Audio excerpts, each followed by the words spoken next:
Om Shanti. Good morning. साकार मुरली 24 नवंबर 2023। बाबा का मीठा मीठा पत्र हम मीठे मीठे बच्चों के मीठे मंथन के लिए। मंथन शुरू करने से पहले प्यार के सागर गीता ज्ञानदाता शिव बाबा की प्रेम भरी किरणों के नीचे बैठ जाते हैं और अनुभव करते हैं कि मैं प्रेम स्वरूप आत्मा हूं, प्रेम के सागर की संतान हूं। आज की बाबा की साकार मुरली इस बात पर फोकस कर रही है कि गीता को जन्म किसने दिया। गीता का भगवान निराकार शिव परमात्मा है या श्री कृष्ण है। इसको लेके बहुत डिबेट चलती है, क्योंकि संसार में बता दिया गया है कि जब द्वापर युग था तो कौरव पांडवों का राज्य था और उसी द्वापर युग में श्री कृष्ण का जन्म मथुरा की जेल में हुआ।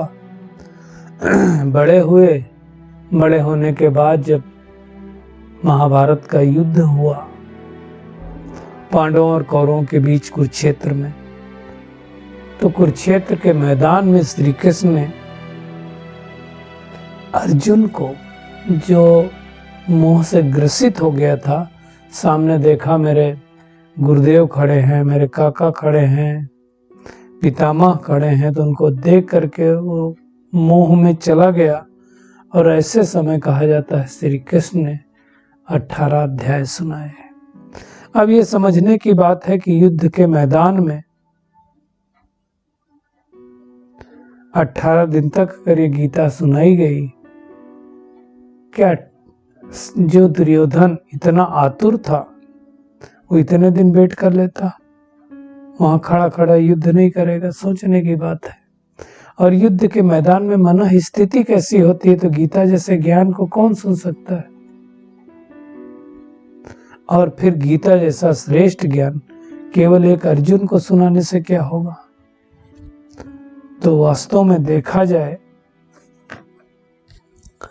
तो गीता तो बाबा ने, परमात्मा ने सुनाई है। गीता का जन्म देने वाला परमपिता परमात्मा है। श्री कृष्ण भी उस गीता ज्ञान को सुन करके श्री कृष्ण जैसा बनता है।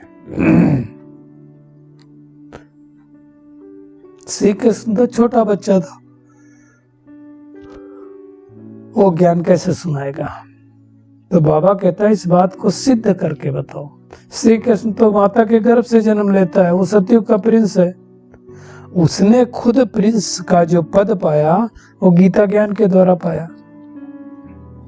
तो जज करना चाहिए कि परमात्मा शिव गीता को जन्म देने वाला है, श्री कृष्ण है। जब श्री कृष्ण ने भी गीता द्वारा राजयोग सीख करके प्रिंस का पद पाया, तो फिर गीता ज्ञानदाता कैसे हो सकता है।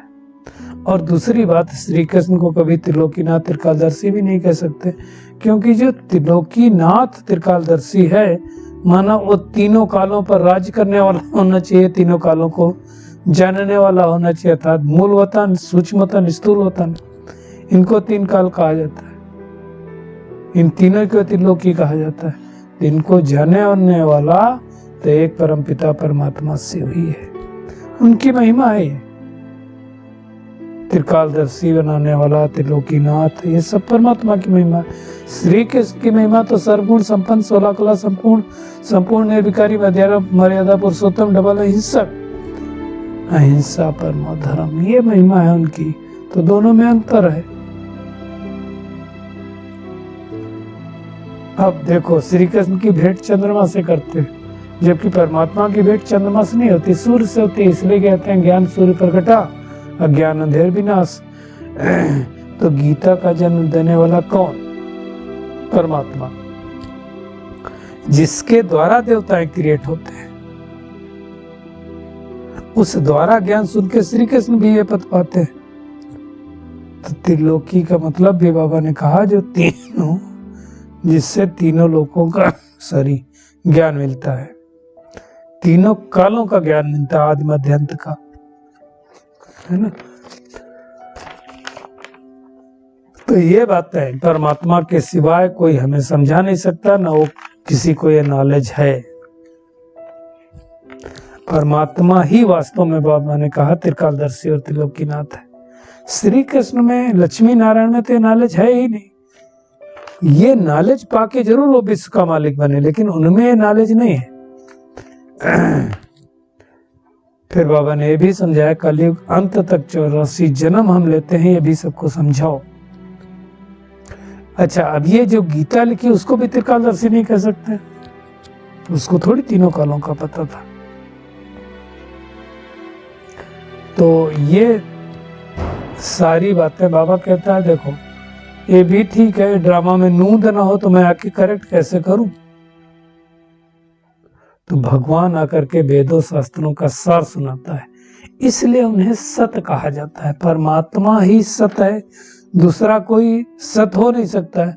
तो बाबा ने कहा तुम भी जब सत्य बनोगे, दिल में सच्चाई सफाई होगी, तब तुम्हारा तिल लगेगा। तो हमें भी ऐसी मेहनत करनी है। बाबा कहता है सच बोलो, गलती भी हो जाए तो भी सच बोलो। सच बोलने से बाबा ने कहा तुम्हारी उन्नति होगी। और दूसरी बात बाबा ने बहुत अटेंशन खिंचवाई, तुम्हें अपनी सेवा दूसरों से नहीं लेनी है। अगर यहाँ सेवा लेंगे तो वहां करनी पड़ेगी, कहाँ सत्युग त्रेता में। तो बड़ा अटेंशन देना है कि किसी से सेवा नहीं लेनी है। वैसे भी अपना काम जितना कर सको खुद तो करो। अच्छी तरह से बाबा ने कहा पढ़ो और पढ़ाओ, तब भगवान भी हमें आकर के ऊंच पद दिलाएगा। तो अब हमारा सबका सत का संग है जो हमें सत बना रहा है, अर्थात सत्य परमात्मा का संग है। बाबा ने कहा ये सेवा तुम जाकर के कहीं भी कर सकते हो, मंदिरों में जाओ। बाबा ने कहा खास मेरे जो भक्त हैं उनको जाकर के समझाओ तो उनको ये तीर लगेगा। बाबा कहता है शमशान में भी जाकर के समझाना चाहिए। क्या समझाना चाहिए? कौन है भगवान गीता का, गीता का रचयिता कौन है। बाबा ने कहा जब भक्ति मार्ग पूरा होता है तब सब पति तमो प्रधान बन जाते हैं, तब मैं आता हूं। पहले सतो प्रधान से सतो रजो तमो में सब आत्माएं आती ना, तो उनको फिर बाबा तमो प्रधान से सतो प्रधान बनाता है। बाबा ने कहा जो आत्मा परम धाम से आती है वो उसको सजा मिल नहीं सकती, उसको कोई दुख नहीं हो सकता है। अब दुनिया में कहते हैं क्राइस्ट को क्रॉस पे चढ़ाया। अब क्राइस्ट को अगर क्रॉस पे चढ़ाया इसका मतलब क्राइस्ट को सजा मिली, लेकिन क्राइस्ट तो आया था धर्म स्थापन करने। तो धर्म स्थापन करने जो आत्मा आती है वो पवित्र होगी परम धाम से ही, तो उसको सजा मिल नहीं सकती है, वो मैसेंजर है। वैसे भी दुनिया में कहते हैं कि जब एक राजा दूसरे राजा के यहाँ कोई मैसेंजर भेजता था, पैगाम भेजता था, तो उस मैसेंजर को कोई नहीं मारता था, वो सफेद झंडा लगा करके जाता था, मतलब शांति का दूत कहा जाता था। मतलब कोई मैसेज आया है जो सुलह समझौता का होगा तो उसको कोई मारता नहीं था। तो ऐसे ही जब ऊपर से क्राइस्ट आया तो क्राइस्ट को कुछ नहीं कर सकते, उसको सूली पर नहीं चढ़ा सकते। तो इसका मतलब जिसके तन में आया, इसलिए कहते हैं जीसस के तन में आया, जीसस क्राइस्ट बोलते ना, तो उनको सूली पर चढ़ाया होगा। स्पष्ट रूप से बाबा ने कहा क्राइस्ट की सोल को सूली पर नहीं चढ़ाया जा सकता है। हाँ भाई, जिसमें प्रवेश किया तो उनको जरूर कष्ट होगा। तो बाबा कहता है तुम क्रिश्चियन लोगों को भी समझा सकते हो, तो उनको बड़ा वंडर लगेगा। फिर बाबा ने कहा आज फिर से वापस कि कृष्ण को कोई गाली दे न सके। शिव बाबा को भी नहीं, गालियां वास्तव मिलती हैं साकार ब्रह्मा बाबा को।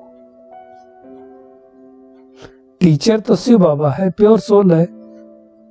ब्रह्मा बाबा इम्प्योर थे तो उनको प्योर बना रहा है।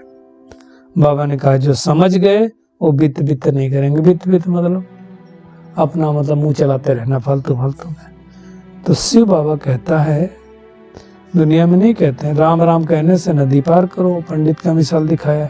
तो शिव बाबा कहते हैं मुझे याद करने से तुम इस विषय सागर से पार हो जाएंगे और शिवालय में चले जाएंगे। तो वही तो करना है। इसलिए दुनिया वाले कहते हैं कि गाय की पूंछ पकड़ लो पार हो जाओ। गाय की पूंछ पकड़ने से थोड़ी कोई पार होता है। तो बाबा कहता है बाप जब पढ़ाता है तो क्या करना है हमको, पढ़ाई पढ़कर दूसरों को पढ़ाना है, तब बाबा खुश होगा। सच्ची सच्ची बाबा की सेवा में तत्पर रहना है। और बाबा को कि यही सर्विस है कि अपने तन मन धन से भारत को सर बनाने की सेवा करो। बाबा ने कहा तुम इस समय स्टूडेंट हो, इस समय जैसा आप कहा ना कि सेवा नहीं लेनी, इस समय अपनी दासियां बनाएंगे। तो बाबा कहता सत्ययुग में तुम्हें दासी बनना पड़ेगा। तो देह अभिमान भी नहीं होना चाहिए। बाबा ने कहा यहाँ महारानी बनना देह अभिमान है, तो हमें ध्यान देना है ना। बाबा ने कहा 8 जन्म सतयुग, 12 जन्म त्रेता, 21 जन्म द्वापर और 42 जन्म कलयुग और 1 जन्म ईश्वरीय जन्म का।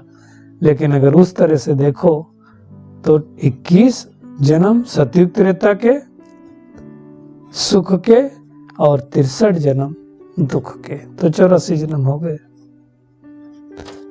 तो इस तरह हमें ध्यान देना है। मातेश्वरी जी ने आज महावाक्यों में जो समझाया कि मनुष्य के 84 जन्म हैं, 84 लाख योनियों में मनुष्य आत्मा नहीं जाती है ना। दुनिया में क्या होता है कि लोग कहते हैं कि हमें भगवान उस पार ले चलो। उस पार का मतलब वो समझते हैं कि जन्म मरण के चक्र में नहीं आना, मुक्त हो जाना। और भगवान कहता है मुक्ति किसी को मिलती नहीं है।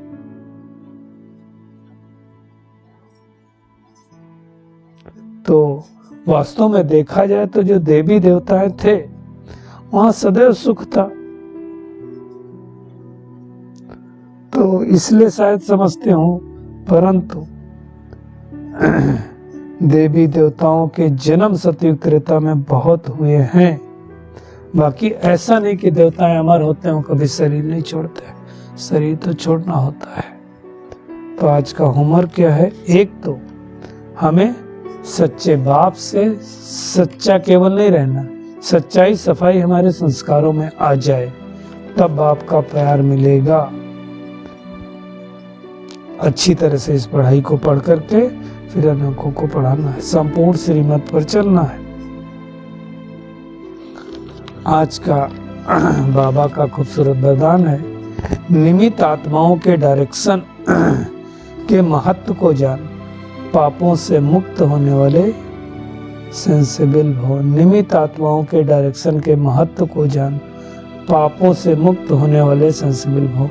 कई बार क्या होता है, निमित्त भाई बहनें जो भी होते हैं, खास करके बहनें ही होती हैं सेंटर पे, तो अब सहयोग देने के बाद कई भाई बहनें उम्मीद रखते हैं कि भाई मैंने जो दिया था सहयोग वो कहाँ यूज किया। अब कहाँ यूज किया इसमें तुमको अपनी बुद्धि नहीं चलानी है ना। और बाबा ने कहा उसमें बुद्धि चला के क्या होता है, फिर हमारे मन खराब होता है। तुमने बाबा को दे दिया, अब बाबा जिम्मेदार है, तुम्हें उसमें वित्त नहीं करना है। तो बाबा ने कहा जो सेंसिबल बच्चे हैं वो कभी ये नहीं सोचते कि निमित्त आत्माएं जो डायरेक्शन दे रही हैं ये किसी के कहने से दे रही हैं। निमित्त बनी हुई आत्माओं के प्रति कभी ये व्यर्थ संकल्प नहीं उठाने चाहिए, बिना मतलब ये ऐसा करते वैसा करते, कोई संकल्प नहीं। बाबा ने कहा मान लो कोई ऐसा फैसला दे देते हैं जो आपको ठीक नहीं लगता है, लेकिन आप उसमें जिम्मेवार नहीं हो, आपको पाप नहीं बनेगा। क्योंकि जिसने इन्हें निमित्त बनाया वो पाप को भी बदल देगा। तो निमित्त बनाने वाला भगवान है, तो कोई अगर उनसे गलतियां भी हो जाती तो भगवान गलत को सही भी कर देगा। बाबा ने कहा ये गुप्त रहस्य है, गुप्त मशीनरी है, इसको हर कोई नहीं समझ सकता है। तो हमें अच्छी तरह से समझकर श्रेष्ठ पुरुषार्थ करना है। स्लोगन है, ऑनेस्ट वो है जो प्रभु पसंद, विश्व पसंद है और तीसरा बाबा ने कहा आराम पसंद नहीं है ना। कई लोग बड़े आराम पसंद होते हैं ना, जिसको कहते हैं आलस। तो हमने 100 पसंद बनना है, प्रभु पसंद बनना है और विश्व पसंद बनना है। क्या नहीं बनना है? आराम पसंद नहीं बनना है।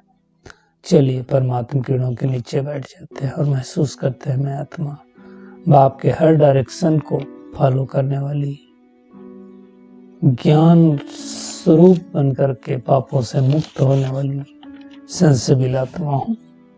इस पढ़ाई को अच्छी तरह से पढ़कर अनेक आत्माओं को पढ़ाने वाली, सच्चाई और सफाई को पहले स्वयं में धारण कर फिर दूसरों को धारणा कराने वाली, बाप के संग के रंग में रंगने वाली कोटों में कोई आत्मा हूं।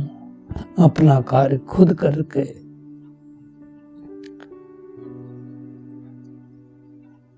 श्रेष्ठ पद पाने वाली आत्मा हूं। गीता का रचयिता शिव बाबा इस बात को सिद्ध करके अनेक आत्माओं को बाप का सत्य परिचय देने के निमित्त बनने वाली आत्मा हूं। शुक्रिया मीठे प्यारे बाप दादा, शुक्रिया आप सभी का इस मीठे मंथन के लिए। ओम शांति।